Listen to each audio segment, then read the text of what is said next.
Christophe Dupont-Péau, bonjour. Bonjour. Vous êtes député de la 3e circonscription du Nord, député La République En Marche. Le grand débat est lancé, il a été lancé le 15 janvier dernier, il se terminera le 15 mars prochain. Alors, vous allez participer à ce grand échange, cette grande concertation. De quelle façon, Ensemble Ravenois? Alors déjà, je suis content parce que je fais des vœux en tant que député depuis le début du mois de janvier. Et j'ai une très grande circonscription avec 81 communes, donc j'en fais quand même pas mal de vœux. Je ne peux pas aller partout, mais j'en fais beaucoup.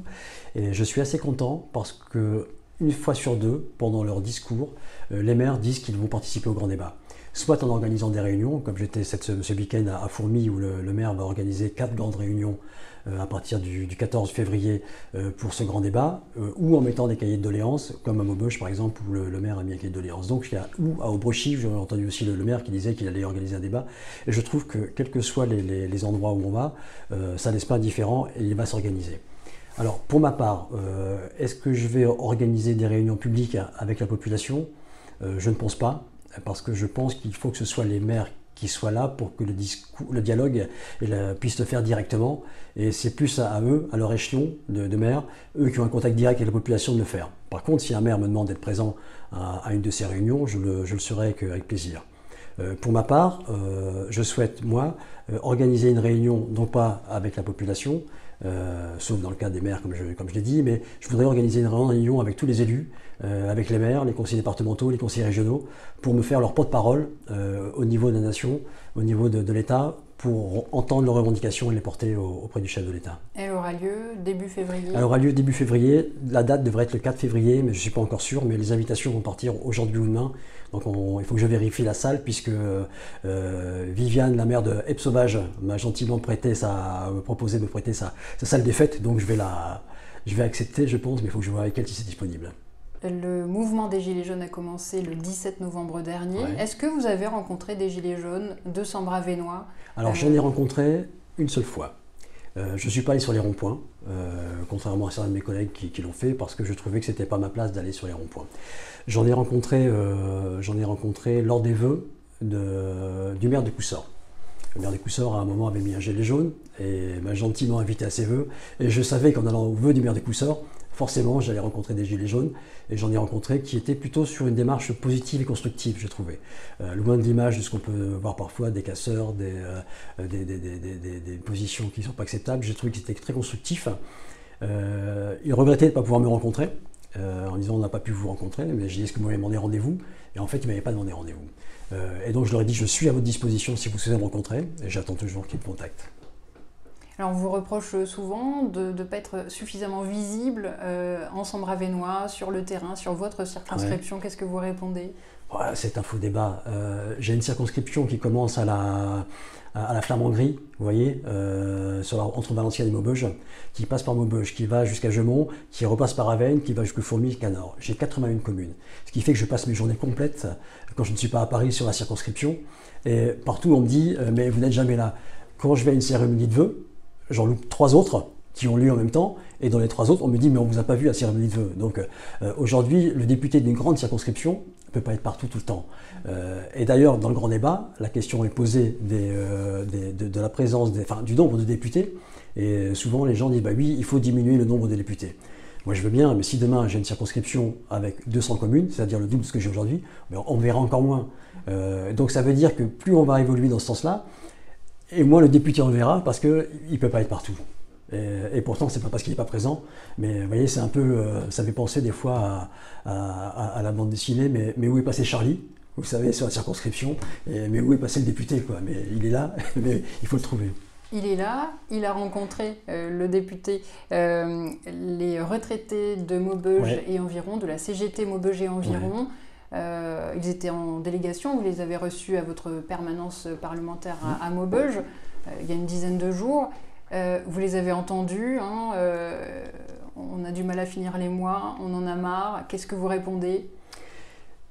Là, déjà, quand je les ai reçus, je leur ai parlé de la circonscription, de l'arrondissement. L'arrondissement est un arrondissement plus difficile que les autres, parce qu'on a un taux de chômage qui est particulièrement élevé, et on a un taux de pauvreté qui est lui un des plus élevés de France. Sur l'arrondissement d'Avesnes, il y a 21% de la population qui vit sous le seuil de pauvreté. Et donc c'est vrai que c'est difficile de finir les mois, et c'est d'autant plus difficile qu'on a chez nous un nombre de retraités qui sont très pauvres. Donc je les entends, et en même temps, quand la CGT me demande une augmentation de 300 € par mois par retraité, je les entends, mais je sais que c'est pas possible, parce qu'on ne peut pas augmenter tous les retraités de 300 € par mois, ce qui serait complètement impossible pour le budget de l'État. Parce que on est encore sur l'ancien système de retraite, c'est-à-dire les retraites qu'on prenait à 62, 63, 64, 65 ans. Et aujourd'hui, avec des retraités qui vivent très vieux par rapport au moment où la retraite a été inventée, le système par répartition, et donc il faut qu'on préserve ce système en faisant attention. Mais je regrette, hein, j'aimerais bien pouvoir que tout le monde soit augmenté de 300 à 300 € par mois. Je vous propose, Christophe Di Pompeo, de parler des piscines. Ouais. En Sambre-Avesnois, 3 piscines ont fermé la même année, en 2016, Tournesol à Louvroil, la piscine Pasteur à Maubeuge, la piscine d'Avesnes-sur-Helpe en juin 2016. 2 fermetures sont annoncées, celle de la piscine André-le-Duc d'Aumont, qui ne fait pas partie de votre circonscription, fermeture prévue en septembre prochain, et la piscine Pierre de Coubertin à Gemont, qui est prévue, elle, pour janvier 2023. Alors 5 fermetures de piscines en l'espace de 7 ou 8 ans. Est-ce qu'on n'entre pas finalement dans l'ère des piscines intercommunales en sonnant le glas des piscines communales? Si, tout à fait, mais ce qui est dommage à mon sens, c'est qu'on perd aujourd'hui les piscines de proximité. Et il y a beaucoup de gens qui ne font pas du sport dans les clubs, mais qui sont inscrits dans les piscines ou dans les associations pour aller nager, parce que la piscine, c'est un sport doux et qui permet d'être pratiqué à tout âge et qui permet en fait de maintenir la population en bonne santé. Et moi, quelque part, ça m'inquiète un peu de voir toutes ces fermetures. Logique ou pas logique, mais si je prends par exemple la piscine d'Aumont. La piscine d'Aumont, aujourd'hui, c'est un club de plongée qui existe, qui travaille, qui a beaucoup d'adhérents, qui a du matériel. Si demain la piscine d'Aumont ferme, qu'est-ce que devient ce club de plongée? C'est un vrai problème, parce qu'on peut même lui ouvrir des créneaux, s'il n'a pas de lieu pour stocker son matériel, ils ne peuvent pas fonctionner. Je vois ma mère qui a 85 ans, et qui, une fois par semaine, va avec son association à la piscine d'Aumont. Si demain on ferme la piscine d'Aumont, où on va aller? Je vois une population qui, de moins en moins, aura d'occasion d'apprendre à nager. Parce qu'à un moment, les écoles, dont la pratique de la natation est obligatoire, il faudra bien leur trouver des créneaux. Et voilà, passer de 6 piscines à 1 ou 2, quels vont être les créneaux qui vont rester pour les écoles? Donc c'est un vrai problème, je pense, de santé publique et aussi d'apprentissage de la natation. Rappelons que les piscines ont été créées à partir des années 30, 40, 50, enfin, pareil, et après la guerre, parce qu'il y avait un vrai problème d'apprentissage de la natation et que beaucoup de gens se noyaient.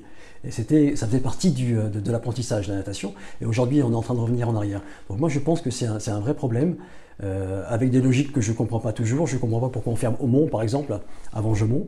Alors qu'on a la piscine de Boussois-Réquigny qui est juste à côté de Gemont. Et par rapport au bassin de population, ça me paraîtrait plus logique de fermer d'abord Gemont, qui n'est pas en meilleur état qu'Aumont. Et donc, il y a des logiques que je ne comprends pas. Et pour moi, c'est un vrai souci. Sur Avesnes, ça a été un choix à l'époque de la municipalité d'Avesnes. C'était un choix budgétaire et que je n'ai pas compris non plus à l'époque, parce que j'avais fait le tour avec ma collègue Anne-Laure Catelot. Nous étions allés au ministère, nous étions allés à la région, et tout le monde était prêt à réinvestir sur une piscine, à condition que la communauté de communes ou la mairie d'Avesnes prennent en charge le fonctionnement, ce qui est normal. Les piscines aujourd'hui, elles sont plus énergivores comme c'était le cas dans le passé, donc je ne comprends pas pourquoi il n'y a pas cette piscine à Avesnes qui prive quand même un sacré bassin de population de lieux pour apprendre à nager et pour pratiquer du sport. Que peut faire le député Di Pompeo? Le député Di Pompeo, il peut accompagner, ce qu'il a déjà fait avec le député Catelot, le maire d'Avesnes ou le président de la communauté de communes, s'il le souhaite, pour aller chercher les fonds au département, au Fonds national de sport, auprès du ministère, et l'aider à boucler l'investissement pour qu'il soit le plus léger possible pour la communauté de communes ou la commune. Ça, on peut le faire. Après, chacun est responsable de son jardin, et c'est à la mairie ou à la communauté de communes de prendre la responsabilité et d'y aller ou de ne pas y aller. Est-ce que vous soutenez par exemple le collectif qui se bat contre la fermeture de la piscine André-le-Duc à Aumont? Je le comprends. Je le comprends parce que on déstructure complètement. On aura une piscine centrale qui sera la piscine de Louvroil, qui est une piscine qui est plus chère que celle de Mont, par exemple. Et donc ça pose des problèmes aussi. S'il y a des gens qui vont à Aumont aussi, c'est parce que aussi la piscine est moins chère. Et donc à un moment, moi je le comprends et je ne serais pas loin de le soutenir, même si j'ai envie de dire c'est les affaires de l'agglo, ça aujourd'hui. Hein. C'est pas celle du député, mais je comprends l'esprit où on a besoin d'endroits comme cela pour continuer à faire du sport et pour la santé de la population. Un mot de la santé, justement, en Sambre-Avesnois, vous avez rencontré la ministre des Solidarités et de la Santé. Ouais. Vous lui demandez des solutions spécifiques pour l'accès aux soins en Avesnois. Alors, donnez-nous quelques exemples de solutions spécifiques. Alors, j'ai rencontré Agnès Buzyn la semaine dernière. La semaine dernière, je lui avais demandé rendez-vous et donc j'ai pu la voir. En fait, ma circonscription, l'arrondissement d'Avesnes en général, est dans un état sanitaire qui n'est pas bon. On estime aujourd'hui sur l'arrondissement qu'il y a 3000 surdécès par an. C'est-à-dire que par rapport au nombre de population de la France, on a 3000 décès en plus qui sont liés soit à de la mauvaise prévention, soit à de la mauvaise prise en charge, soit à un manque de soins. Et c'est pas acceptable. 3000 c'est beaucoup, c'est quasiment l'équivalent de l'ensemble des tués des routes pour la France. Et donc c'est juste pour l'arrondissement d'Avesnes.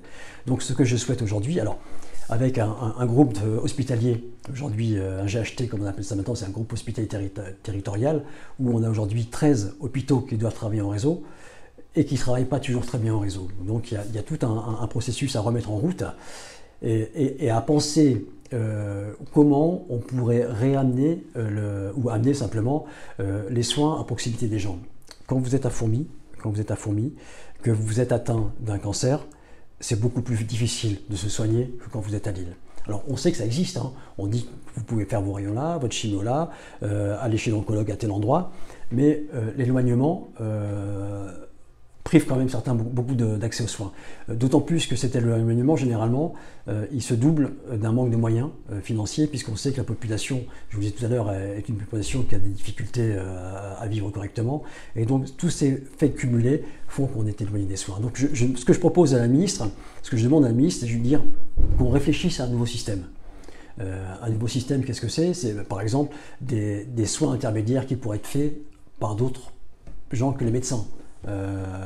Ou essayer d'amener les gens plus facilement. Voilà, je ne sais pas, il faut inventer le système. Et donc ce que je lui demande, c'est qu'on réfléchisse pour inventer un nouveau système pour que ces 3000 personnes qui décèdent en surplus chaque année, réduire le nombre au maximum. Elle apporte son soutien, elle est d'accord. Elle est d'accord, elle me dit je suis entièrement d'accord, elle me dit qu'elle serait d'accord pour faire un plan Marshall, entre guillemets, santé sur un territoire comme le nôtre, qu'elle connaît. Et donc je l'ai même invitée à venir, elle me dit je viendrai. Parce qu'elle était médecin à une époque, et elle me dit j'avais beaucoup de patients qui étaient de Maubeuge, et ça m'a toujours intrigué. Elle dit donc j'aimerais bien venir à Maubeuge. Donc je dis venez madame la ministre, avec plaisir. Merci beaucoup d'avoir répondu à notre interview, Christophe Di Pompeo, député de la 3e circonscription du Nord. Merci. Merci Delphine.